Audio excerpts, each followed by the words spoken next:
My dear students and friends, मैं doctor K S. Daunsi आप सभी का के.एस.डी. मैथ्स क्लासेज में स्वागत करता हूं।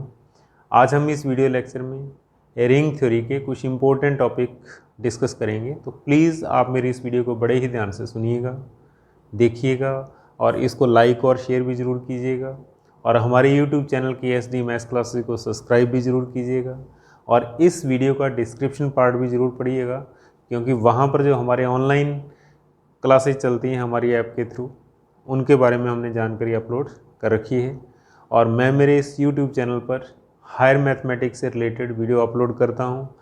ये videos under graduate integrated courses और इंजीनियरिंग स्टूडेंट्स के लिए बहुत ही उपयोगी हैं, बहुत ही यूज़फुल हैं। तो प्लीज़ आप अपने फ्रेंड सर्कल में मेरी इन वीडियोज़ को ज़्यादा से ज़्यादा शेयर कीजिए, ताकि आपका फ्रेंड सर्कल भी एग्ज़ाम के अंदर इन वीडियोज़ का पूरा बेनिफिट उठा सके। ओके, तो आइए हम आज का टॉपिक स्टार्ट करें। ओके, तो सबसे पहले हम इस वीडियो लेक्चर के अंदर जो डिस्कशन करेंगे वो होगा integral domain.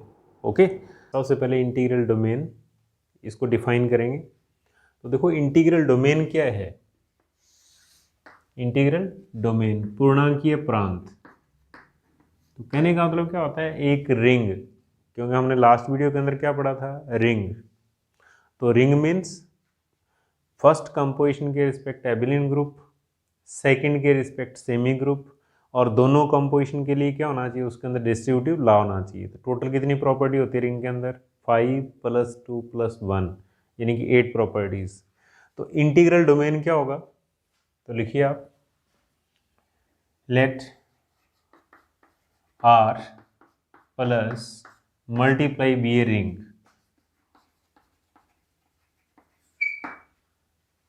R plus multiply be a ring. उसके बाद लिखो आप, if number 1 R is ring with unity, R is ring with unity. कहने का मतलब क्या है? रिंग में मल्टीप्लाई का आइडेंटिटी एलिमेंट होना चाहिए। रिंग में सेकंड कंपोजिशन के रिस्पेक्ट आइडेंटिटी एलिमेंट होना चाहिए। Okay, number second, R is commutative ring.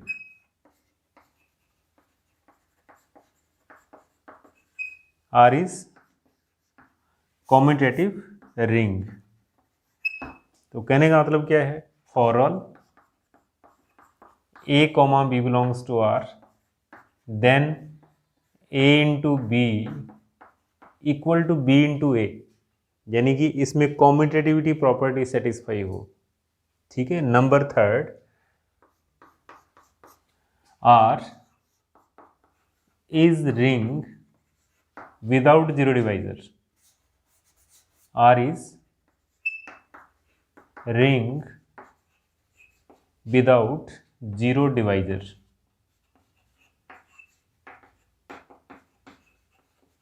Okay, ring कैसा हो? विदाउट जीरो डिवाइजर, जिसके अंदर शून्य के भाजक ना हो।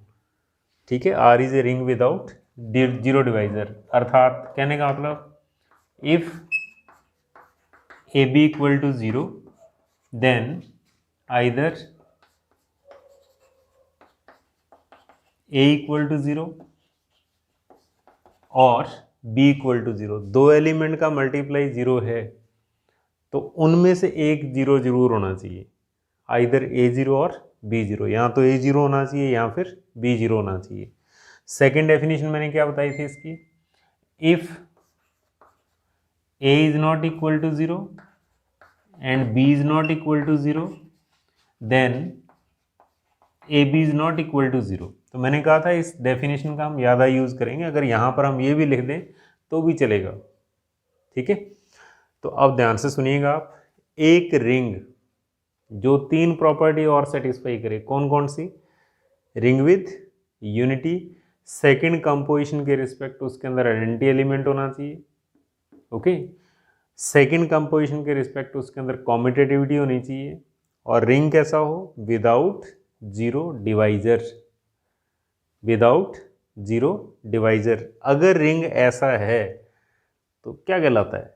इंटीग्रल डोमेन, पूर्णांकीय प्रांत कहलाता है। तो लिखो आप, then R is called integral domain.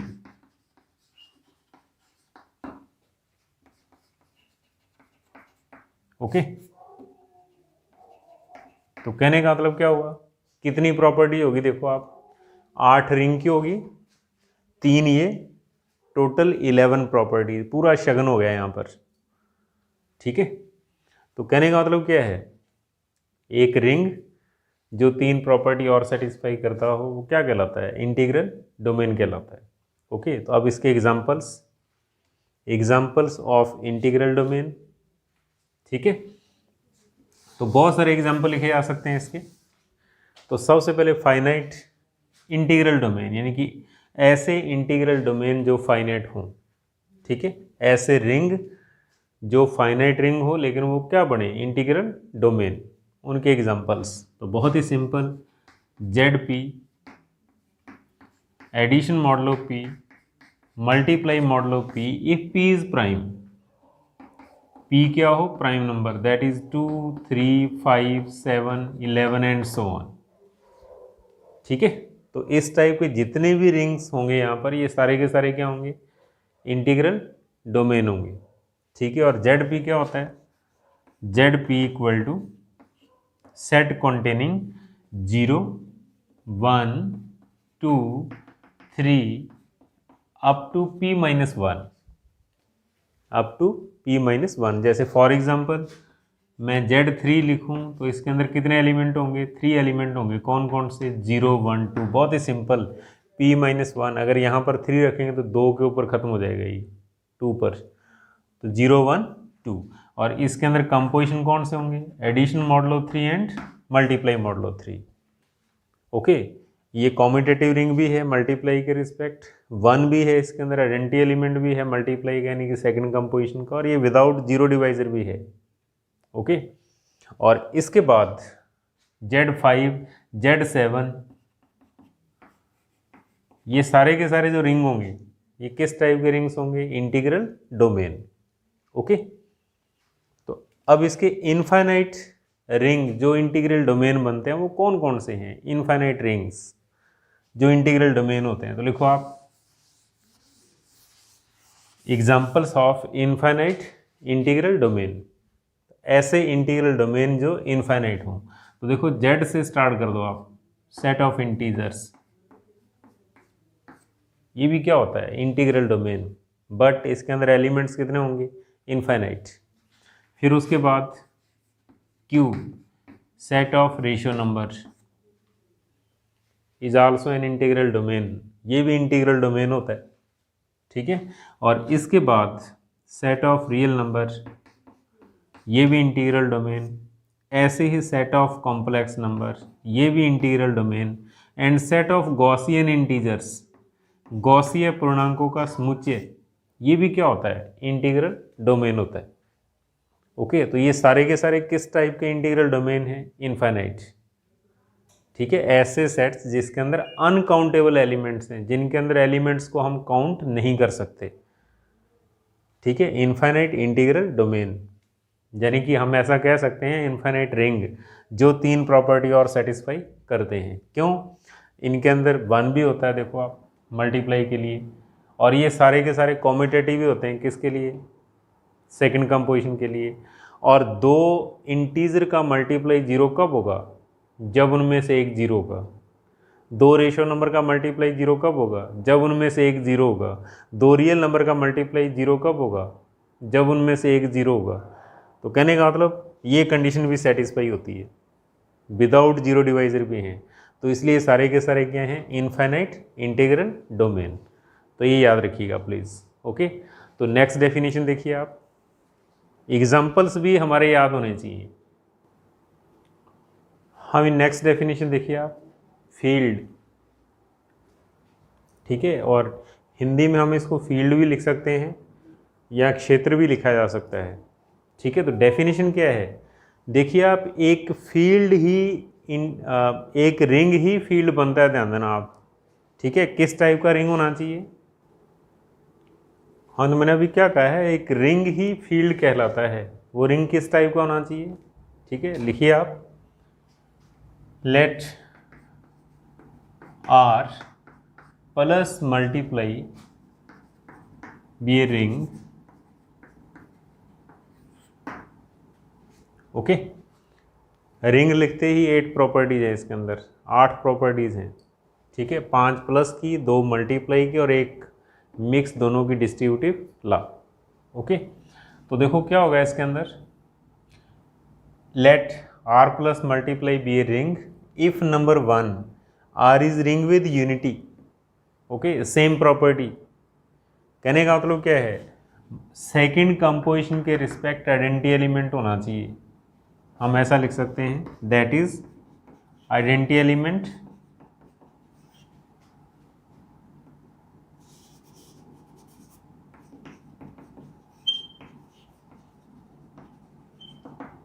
With respect to second composition. यहाँ पर मैं मल्टीप्लाई लिख सकता हूँ, with respect to multiply exist in R. ठीक है, सेकेंड कंपोजिशन के लिए आइडेंटिटी एलिमेंट होना चाहिए इसके अंदर, मल्टीप्लिकेटिव आइडेंटिटी एलिमेंट एग्जिस्ट होना चाहिए किसके अंदर, आर के अंदर। फिर सेकंड प्रॉपर्टी क्या है, कॉम्यूटेटिव रिंग हो। ठीक है, that is for all a comma b belongs to R, then a cross b equal to b cross a. Multiply के रिस्पेक्ट आइडेंटिटी एलिमेंट होना चाहिए, a into b equal to b into a. Okay, और number third, तीसरी property जो है वो क्या है, for all a belongs to R but a is not equal to 0, then a inverse belongs to are.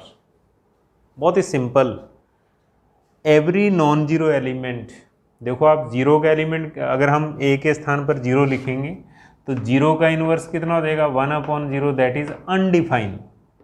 Okay, undefine. तो इसका meaning क्या हुआ है, 0 को छोड़ दो आप, क्योंकि 0 जरूर होगा इसके अंदर, बिकॉज फर्स्ट कंपोजिशन का जो आइडेंटिटी एलिमेंट होता है वो क्या कहलाता है, 0।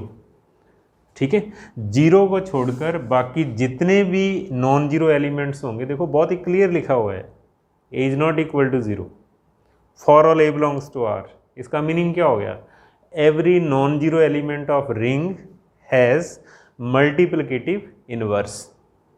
ए इनवर्स का मीनिंग क्या होता है, 1/a, that is multiplicative inverse. ठीक है, कहने का मतलब for all a belongs to R, a is not equal to 0, then a inverse belongs to R. Hindi में हम क्या कह सकते हैं, प्रत्येक अशून्य अवयव का मल्टीप्लाई के सापेक्ष इनवर्स होना चाहिए। ओके, अगर ऐसा है, रिंग के अलावा ये 3 प्रॉपर्टी सेटिस्फाई हो जाएं, ठीक है, then R is called field. तो लिखो आप, then R is called field with respect to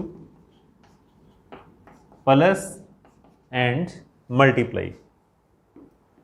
okay, अब इसके बाद फिर लिखिए आप, क्योंकि हम लोग जितनी भी थ्योरम्स पढ़ेंगे इस चैप्टर के अंदर, जितने भी टू प्रूव के क्वेश्चंस होंगे या जो भी हम डेफिनेशन वगैरह डिफाइन करेंगे यहाँ पर, उनके अंदर कंपोजिशन क्या होगा, फर्स्ट कंपोजिशन प्लस होगा और सेकंड कंपोजिशन क्या होगा, मल्टीप्लाई होगा।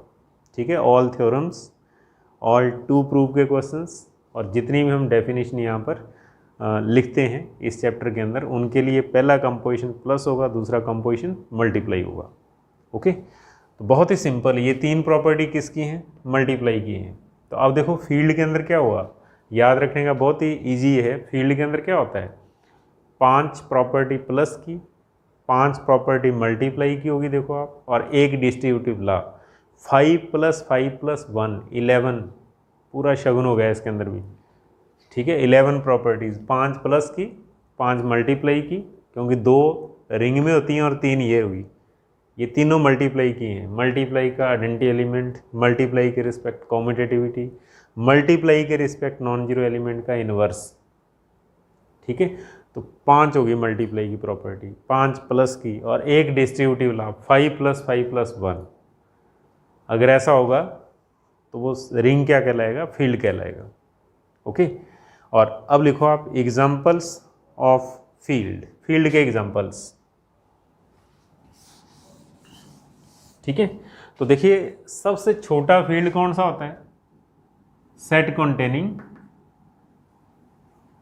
0,1, ये फील्ड होता है। ओके, और यहां पर इसके बाद आइए आप, और फील्ड के एग्जांपल कौन से हैं, ZP, addition modulo P and multiply modulo P। Okay, और इसके बाद अगले स्टेप के अंदर हम लोग क्या लिख सकते हैं, यहां थोड़ा सा कंपोजिशन सही कर देना आप, ये ठीक है। अब इसके बाद यहां पर P क्या होगा, prime number, that is 2, 3, 5, 7, 11, 13 and so on. तो कहने का मतलब क्या है, जो एग्जाम्पल इंटीग्रल डोमेन के हैं वो सारे के सारे क्या हैं, फील्ड हैं। फाइनाइट इंटीग्रल डोमेन जितने भी हैं वो सभी के सभी क्या हैं, फील्ड हैं। ठीक है, तो ये सारे के सारे फील्ड के एग्जाम्पल हैं।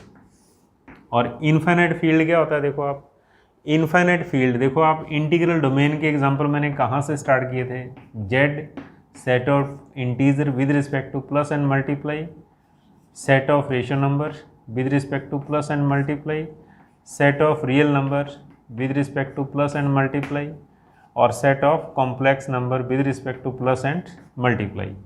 ठीक है, और set of Gaussian integers with respect to plus and multiply। ये मैंने एग्जाम्पल बताए थे किसके, इंटीग्रल डोमेन के। तो इसके अंदर क्या करना, आप फर्स्ट और लास्ट को छोड़ देना आप। ठीक है, ये सारे के सारे फील्ड के एग्जाम्पल हैं जो हैं बचे हुए। इनफाइनाइट फील्ड,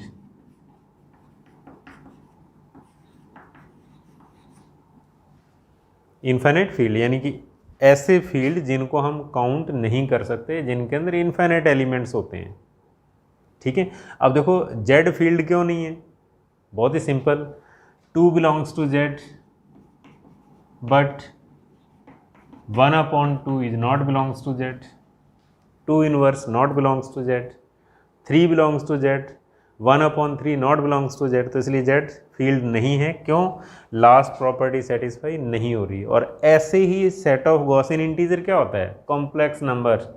किस टाइप के कॉम्प्लेक्स नंबर, जिसका रियल और इमेजिनरी पार्ट क्या होता है, ऑलवेज इंटीजर्स। ठीक है, जिसका रियल और इमेजिनरी पार्ट हमेशा क्या होता है, इंटीजर होता है। तो अब आपके सामने इंटीजर वाला फील्ड नहीं बनेगा। ठीक है, तो ये जो कॉम्प्लेक्स नंबर होंगे इसके अंदर क्या होते हैं, जो कॉम्प्लेक्स नंबर को जब हम लिखते हैं तो किस टाइप का कॉम्प्लेक्स नंबर होता है, इस टाइप का होता है, जे इक्वल टू, और क्लियर कर दें आपने, j equal to m plus iota n for all m comma n belongs to z। क्यों, जब हम किसी भी नॉन जीरो कॉम्प्लेक्स नंबर का इन्वर्स कैलकुलेट करेंगे वो इंटीजर होना ज़रूरी नहीं है। ठीक है, जैसे फॉर एग्जांपल मैं इसका इन्वर्स कैलकुलेट करूं, ठीक है, तो ये जो होगा ये j का एलिमेंट नहीं बनेगा, नॉट बिलोंग्स टू j। तो इसलिए ये जो है इंटीग्रल डोमेन था बट फील्ड नहीं है। तो फील्ड के 3 एग्जांपल है, Q, R और C, ये याद रखिएगा आप। ठीक है, फाइनाइट इंटीग्रल डोमेन सारे के सारे फील्ड हैं, बट इनफाइनाइट इंटीग्रल डोमेन जो हैं वो सभी फील्ड नहीं हैं। इसके ऊपर हम एक थ्योरम भी डिस्कस करेंगे, बहुत इंपॉर्टेंट थ्योरम है। ओके, तो एक बार सिर्फ एग्जांपल याद रखिए आप। ओके, नेक्स्ट डेफिनेशन, हम नेक्स्ट डेफिनेशन लिखिए आप, डिवीजन रिंग और स्क्यू फील्ड। डिवीजन रिंग और स्क्यू फील्ड, हिंदी के अंदर हम इसको क्या कहते हैं, विभाग, वलय या विषम क्षेत्र। ठीक है, डिवीजन रिंग और स्क्यू फील्ड तो क्या है, एक ही चीज़ है, दोनों डिफरेंट नहीं है। ठीक है, नाम दो हैं, मीनिंग सेम होगा। तो लिखिए आप, let R plus multiply be a ring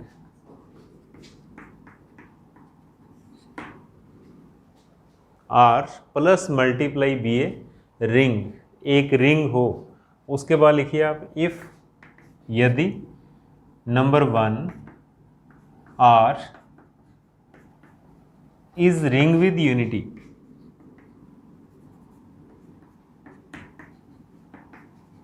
are is ring with unity, कहने का मतलब क्या है, मल्टीप्लाई के रिस्पेक्ट आइडेंटिटी एलिमेंट प्रेजेंट हो। ठीक है, तो हम ऐसा लिख सकते हैं यहां पर,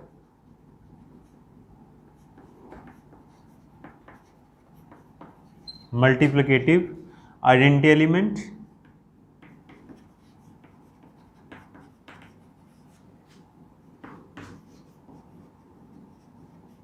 exist in R।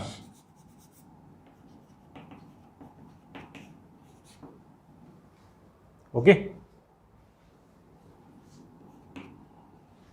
exist in R, multiplicative identity element exist in are, multiply का आइडेंटिटी एलिमेंट होना चाहिए, ring with unity. Number second, दूसरी प्रॉपर्टी क्या हो, दूसरी प्रॉपर्टी हो for all A belongs to R but A is not equal to 0, then A inverse belongs to R। Okay, तो कहने का मतलब क्या है, every non zero element, every non zero element has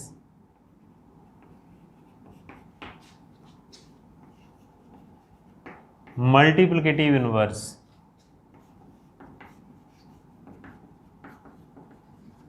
multiplicative inverse. बहुत ही simple, कहने का मतलब क्या है,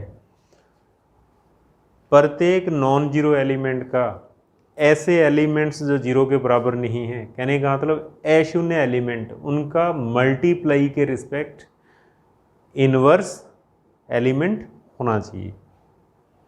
ठीक है, तो अगर ये रिंग के बाद दो प्रॉपर्टी सेटिस्फाई होती हैं, ठीक है, तो वो रिंग क्या कहलाता है, डिवीजन रिंग और स्क्यू फील्ड।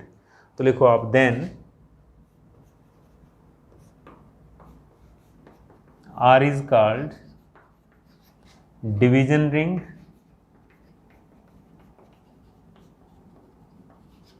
और स्क्यू फील्ड। ठीक है, हिंदी में हम क्या कह सकते हैं, तब आर विभाग वलय या विषम क्षेत्र कहलाता है। कब, जब एक रिंग कैसा हो, रिंग विद यूनिटी, मल्टीप्लाई के रिस्पेक्ट उसके अंदर आइडेंटिटी एलिमेंट होना चाहिए, सेकंड कंपोजिशन के लिए आइडेंटिटी एलिमेंट होना चाहिए, और सेकंड कंपोजिशन के लिए क्या होना चाहिए, इनवर्स प्रॉपर्टी सेटिस्फाई हो, किसकी, जीरो को छोड़कर, जीरो का नहीं, नॉन जीरो एलिमेंट का इनवर्स होना चाहिए। ठीक है, तो अब इसका एग्जाम्पल लिखिए आप, example of A skew field. ठीक है, example of A skew field, जैसे फॉर एग्जाम्पल हम रिंग कंसीडर करें किस टाइप का, मैट्रिक्स ऑफ 2x2। ओके, जैसे ए बी माइनस बी और ए, इस टाइप से। ठीक है, और यहां पर for all a comma b belongs to R, real numbers. तो ये प्लस और मल्टीप्लाई के लिए क्या होता है, डिवीजन रिंग होता है। Is A division ring with respect to plus and multiply, with respect to plus and multiply। ठीक है, ये स्क्यू फील्ड होता है, या हम इसको क्या कह सकते हैं, डिवीजन रिंग कह सकते हैं। एग्जाम के अंदर ही पूछा जाता है कई बार कि एक डिवीजन रिंग का आप ऐसा एग्जांपल दीजिए जो फील्ड ना हो। अब देखो, हर एक फील्ड डिवीजन रिंग होता है, ध्यान देना आप।